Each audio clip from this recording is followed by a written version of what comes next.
হরে কৃষ্ণা।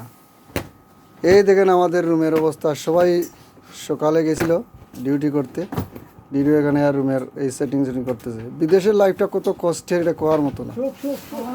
এই যে সব আমরা এক এক ডিস্ট্রিক্টের এক একজন, কিন্তু আমরা সবাই একই ফ্যামিলির চেয়ে আরো।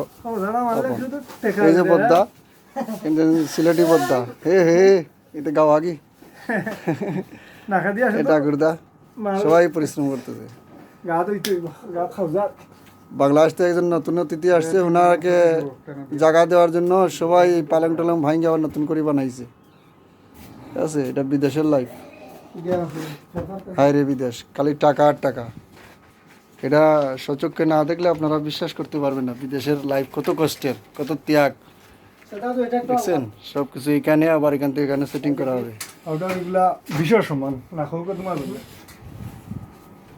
দেখছেন, আমি দূর থেকে দেখাচ্ছি, অনেক কষ্ট।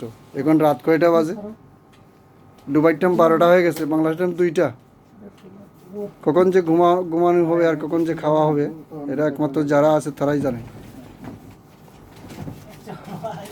অনেক পরিশ্রম, এক কথায় কাজ ছাড়া কোনো কথাই নেই।